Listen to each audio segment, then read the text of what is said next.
Magandang umaga po. Ang sabi nyo nga sa ngalan ng kortesiya, leniency, ibibigay nyo lahat sa Office of the Vice President.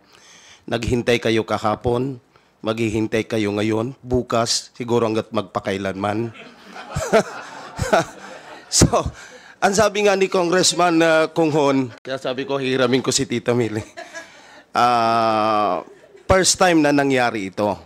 So my question is, dahil ito ay magiging first time, at kung hindi talaga siya dumating, magkakaroon ba kayo ng clear policy ngayon sa budget deliberation ng isang head ng agency na hindi darating para malinaw kung anong gagawin ng Kongreso? Well, definitely hindi kami mag-aantay ng magpakailanman. Kasi kailangan maipasa yung budget by Wednesday.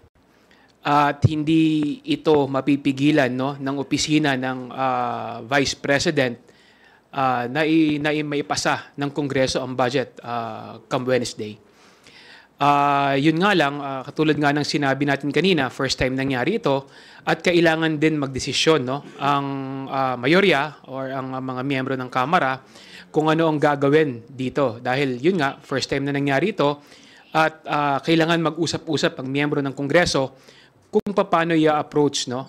Hindi namin masasagot ng kami lang to dahil syempre ito ay usapin na kailangan desisyonan ng buong Kamara de Representante. Alam mo, she can come here. She's been here twice. She went here during the budget briefing in the committee level. She went here last week when we had the first hearing on good government. So she has time to go to the beach. She should have time to come here. Pag madami ng absent sa classroom, may drop na. Parang ganun ba yan? Ito po, yung practical approach lang po nung kung bakit importante na andito po yung head of the agency. Because we cannot expect the budget sponsor to answer everything on behalf of the department or agency. Kahit ako po, I defended several agencies. May mga katanungan po ako that I requested for a minute of suspension because I have to consult the secretary or the head of the agency.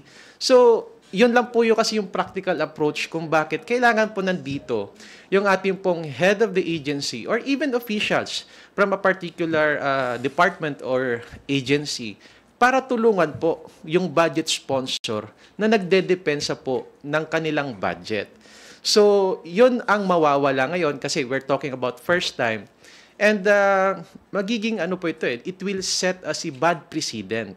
Kasi baka gayahin din po ng mga ibang departamento o ahensya ng gobyerno, pwede naman pala hindi sumipot dyan sa plenary debates Padala na lang kami ng representative o kung sinong high-ranking official ng sinasabing agency.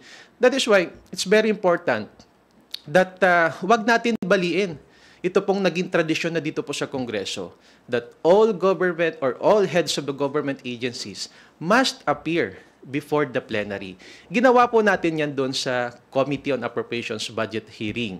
Diba po, nung time, I defended the budget of the DMW. Nung time po na yon, nandun po si Secretary Kakdak sa Senate kasi nakasalang po siya sa Commission on Appointments. So what did the Committee on APRO did is that ini-reschedule namin, kinancel namin yung budget hearing because members of Congress want the Secretary to present the budget before the members of the House of Representatives. Same thing in plenary discussion. Babalik po lahat ng heads of the agencies to aid, to help the budget sponsor in defending their respective budgets. So, yun po yung practical application kung bakit kailangan at importante na yung head of the agency ay nandito po sa plenaryo. In addition lang, the congressman defends the budget, pero we are not the disbursing officer. Hindi naman kami yung tagagastos ng budget. We justify the budget, we defend the budget, but hindi kami yung tagagastos, no?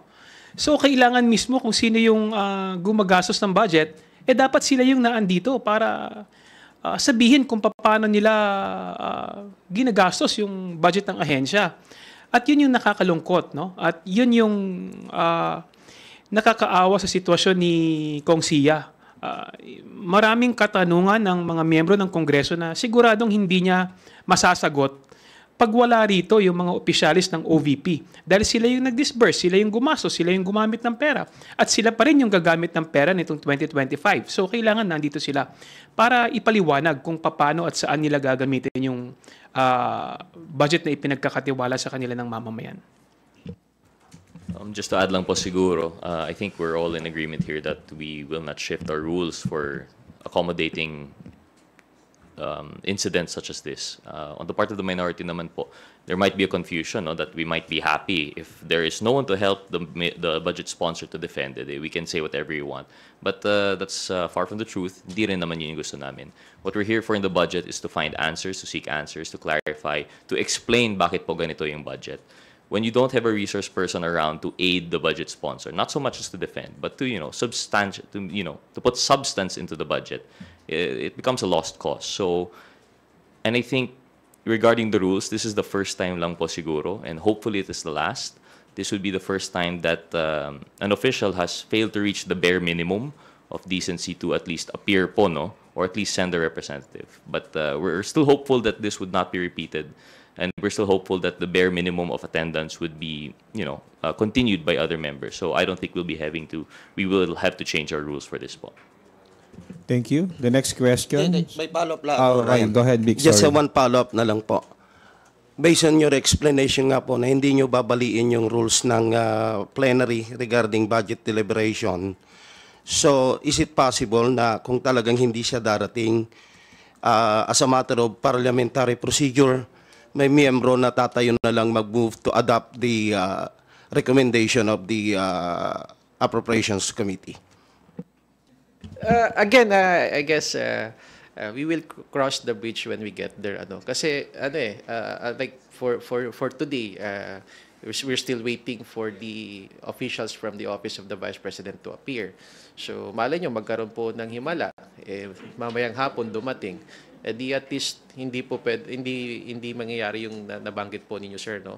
So, but then again, it's up to the members of the plenary. Hindi naman natin control kung ano pong decision po, lalong-lalo na sa members of the minority, wherein ang dami po nilang questions dun po sa budget ng OVP. So, let's wait and see kung ano po yung magiging takbo nitong diskusyon sa budget po ng OVP.